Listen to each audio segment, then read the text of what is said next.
اعوذ باللہ السمیع العلیم من الشیطان الرجیم بسم اللہ الرحمن الرحیم۔ فرشتے حضرت ابراہیم علیہ السلام کے پاس آئے انہیں خوشخبری دینے کے لیے، تو وہ بنا ہوا بچڑا ان کے سامنے لے کر آئے مہمان نوازی کے طور پر۔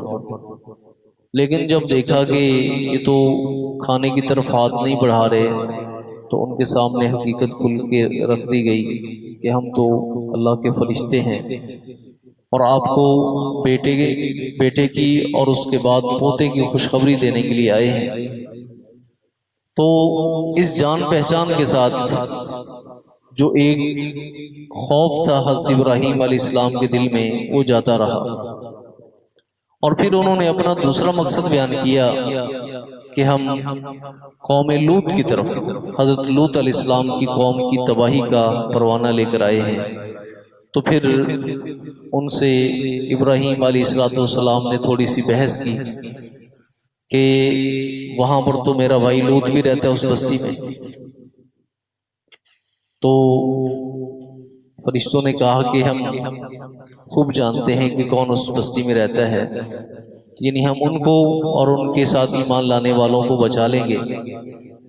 تو اس کے بعد فرشتوں نے کہا کہ آپ اللہ تعالیٰ جو ہے اس کا فیصلہ کر چکے ہیں، اب یہ عذاب کسی بھی صورت میں ٹلنے والا نہیں۔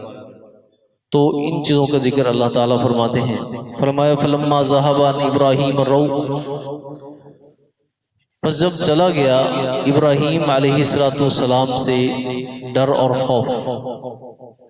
پیچھے لفظ خوف آیا تھا کہ لا تخف، ڈرے نہ، تو یہاں پہ لفظ رو آیا ہے، اور رو کا لفظ بھی یعنی ایسا خوف جو انسان کے حواس پر طاری ہو جائے، انسان کے حواس پر طاری ہو جائے، اسے رو کہا جاتا ہے۔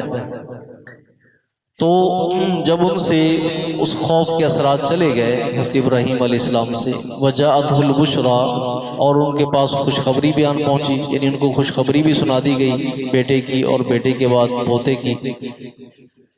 تو اللہ فرماتے ہیں یجادلونا فی قوم لوط، تو ابراہیم علیہ السلام جھگڑنے لگے ہم سے، یعنی ہمارے فرشتوں سے، فی قوم لوط، قوم لوط کے بارے میں، یعنی ان کی کوئی پشمنائی نہیں کر رہے تھے، بلکہ صرف اور صرف یہ خدشات ظاہر کر رہے تھے کہ وہاں پر تو حضرت لوط علیہ السلام بھی ہیں اور ان کے ساتھ ایمان لانے والے جو وہ بھی وہاں پر ہیں۔ تو دوسرے مقام پہ آتا ہے نحن عالم بمن فیہا، ہم خوب جانتے ہیں کہ کون کون وہاں پر رہتا ہے۔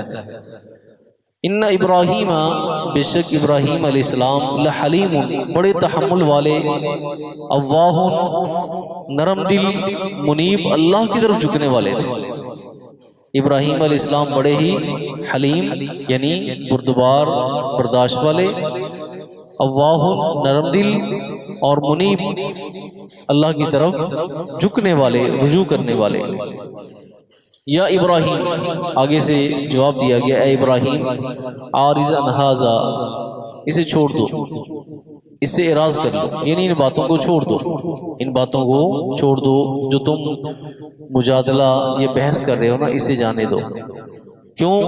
انہو قد جاء امر ربک، تحقیق تیرے رب کا حکم آن پہنچا ہے، تیرے رب کا حکم آن پہنچا ہے۔ وَإِنَّهُمْ آتِيهِمْ عَذَابٌ، اور ان پر جنو ایسا عذاب آنے والا ہے، غیر مردود، جو ٹلنے والا نہیں، جو ٹلنے والا نہیں، جو یعنی کہ اسے لٹایا نہیں جائے گا، عذاب رکے گا نہیں، لٹایا نہیں جائے گا۔ اب کیا ہوا؟ فرشتے وہاں سے فارغ ہوئے حضرت ابراہیم علیہ السلام کے پاس سے، اور کن کے پاس گئے؟ حضرت لوط علیہ السلام کے پاس۔ اب جب لوط علیہ السلام کے پاس پہنچے تو انہوں نے اپنی حقیقت واضح کر دی کہ ہم کون، اللہ کے فرشتے ہیں۔ لیکن ان کی جو شکلیں تھی نا، جس شکل میں وہ فرشتے گئے تھے، وہ خوب رو یعنی نوخیز نوجوانوں کی طرح تھی۔ بڑے خوبصورت جو نا وہ نوخیز بچوں کی شکل میں، یعنی ایسے بچے جو جوانی کی دہلیز پہ جنہوں نے قدم رکھا ہو، اس شکل میں وہ گئے۔ اللہ کی طرف سے ایک آزمائش تھی، کیونکہ قوم ایسی بدمست ہو چکی تھی، اور یعنی کہ اغلام بازی، مردوں سے اپنی جنسی ضرورت کو پورا کرنا اور عورتوں کو چھوڑ دینا، یہ اس قوم کا وتیرہ تھا۔ تو جب یہ فرشتے ان کے پاس پہنچے، اللہ فرماتے ہیں وَلَمَّا جَاءَتْ رُسُولُنَا لُوطًا، جب آئے ہمارے پیغامبر یعنی فرشتے لوط علیہ السلام کے پاس، سِیءَ بِهِمْ، وہ ان کے آنے کے ساتھ بہت غمگین ہوئے، بہت غمگین ہوئے، وَضَاقَ بِهِمْ ذَرْعًا، اور دل ہی دل میں کوڑنے لگے، یعنی ان کا دل بھی تنگ پڑ گیا۔ ایسے نہیں کہ میرے پاس مہمان آ گئے، اس وجہ سے کہ میری جو قوم ہے ان سے میں اپنے مہمانوں کو کیسے بچاؤں، یعنی وہ ایک جو نا وہ بچوں کی شکل میں آئے ہیں، اور میری قوم تو پہلے بدمست ہے، اب میں اپنے مہمانوں کا دفاع کیسے کروں گا؟ تو اس وجہ سے بڑے غمگین ہوئے اور بہت دل کے اندر جو نا وہ تنگی محسوس کی، کہنے لگے ھذا یوم عصیب، آج کا دن تو بڑی مصیبت کا دن ہے، آج کا دن تو بڑی مصیبت کا دن ہے، عصیب یعنی بہت کٹھن دن ہے۔ اب کیا ہوا، وجاءہ قومہ یہرعون الیہ، اور آئی ان کے پاس ان کی قوم یہرعون الیہ، دوڑتی ہوئی۔ اور قرآن مجید نے یہ جو لفظ ذکر کیا نا یہرعون، یہ مجہول ہے، اور اس کے معنی کے اندر یہ پایا جاتا ہے کہ بدمست تھے، وہ بدمست ہو کر جو نا وہ بھاگے آ رہے تھے۔ کیوں؟ وَمِن قَبْلُ كَانُوا يَعْمَلُونَ السَّيِّئَاتِ، اور اس سے پہلے وہ بدکاریوں میں مبتلا تھے، اس سے پہلے وہ بدکاریوں میں مبتلا تھے۔ تو لوط علیہ السلام نے کہا یا قومی، اے میری قوم، ہؤلاء بناتی، یہ ہے میری بیٹیاں، یعنی اپنی قوم کی بیٹیوں کی طرف اشارہ کیا، یہ ہے میری بیٹیاں، ہن اطہر لکم، یہ تمہارے لیے کہیں زیادہ پاکیزہ ہے، یعنی اپنی جنسی ضرورت پوری کرنی ہے، نکاح کرو، نکاح کرو اور اپنی جنسی ضرورت پوری کرو، جو اللہ تعالیٰ نے ایک فطرتی طریقہ رکھا ہے انسانوں کے لیے، وہ تمہارے لیے انتہائی پاکیزہ ہے۔ فاتقوا اللہ، اللہ سے ڈر جاؤ، ولا تخزونی فی ضیفی، اور میرے مہمانوں کے بارے میں مجھے رسوا نہ کرو۔ الیس منکم رجل رشید، کیا تم میں سے ایک شخص بھی بھلا نہیں ہے؟ کیا تم میں سے ایک شخص بھی بھلا نہیں ہے؟ یعنی جس کو ہوتا ہے نا کہ کچھ لوگ جو نا وہ اس برائی پر آمادہ، اور ایک شخص ہی ہو، بھائی کوئی شرم کرو، کوئی حیا کرو، رک جاؤ، فلاں کرو، تم میں سے ایسا ایک مرد بھی نہیں، تم میں سے ایسا ایک مرد بھی نہیں۔ قالوا، تو سارے کہنے لگے، واقعی ان میں سے کوئی ایسا انسان نہیں تھا کہ جو ان ظالموں کو روکے، بلکہ سارے کے سارے اس جناب و جرم کے اندر مبتلا تھے۔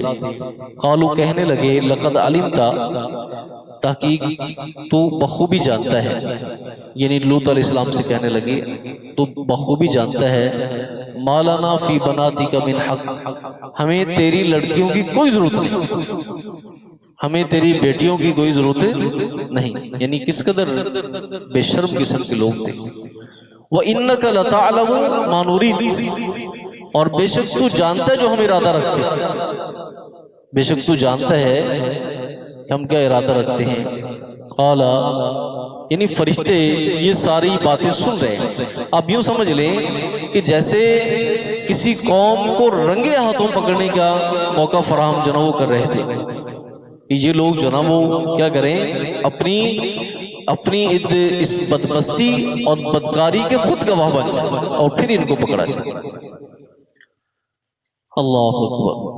قال، کہنے لگے، لو ان لی بکم قوہ، کاش کہ میرے پاس تمہارے مقابلے کی طاقت ہوتی کہ میں تمہارے ساتھ مقابلہ کرتا، او آوی الی رکن شدید، یا میں پناہ لیتا کسی مضبوط پناہ گاہ میں، یا کسی مضبوط پناہ گاہ میں میں چلا جاتا، یعنی میرے پیچھے ایک پوری قوم ہوتی جو مسلمان ہوتی، میرا قبیلہ ہوتا جو مسلمان ہوتا. اور آپ کے علم میں ہے کہ گھر کے اندر تو اہلیہ جو تھی وہ کافرہ تھی. حضرت لوط علیہ السلام کو، حضرت نوح علیہ السلام جس کا ذکر اللہ تعالیٰ نے سورہ التحریم میں کیا. ضرب اللہ مثلا للذین کفروا امرأۃ نوح وامرأۃ لوط. اللہ تعالیٰ نے مثال بیان کی ہے حضرت نوح علیہ السلام اور لوط علیہ السلام کی بیویوں کی. کانتا تحت عبدین من عبادنا صالحین، دونوں ہمارے نیک بندوں کے گھر میں تھی. فخانتاہما، لیکن خائنہ تھی، خیانت کرتی تھی. تو کہا کہ کاش کہ میرے پاس تمہارے مقابلے کی قوت ہوتی، او آوی الی رکن شدید، یا پھر میں کسی مضبوط پناہ گاہ میں پناہ لے لیتا اور میں اپنے مہمانوں کے سامنے ذلت سے بچ جاتا. تو پھر اس کے بعد فرشتے جو نا وہ گویا ہوئے اور کہا کہ اے لوط، آپ کو ڈرنے کی ضرورت نہیں، یہ تو ہمارے قریب ہی نہیں بھٹک سکتے، ہمارے تو قریب بھی نہیں آ سکتے. بس اب جو کام کرنے والے ہیں وہ کرو، اس قوم کا فیصلہ کر دیا گیا ہے. ٹھیک ہے، تو انشاءاللہ باقی جو نا وہ کل پڑھیں گے کہ کیسی اس قوم کی ہلاکت ہوئی. سبحانک اللہم و بحمدک، اشہد ان لا الہ الا انت.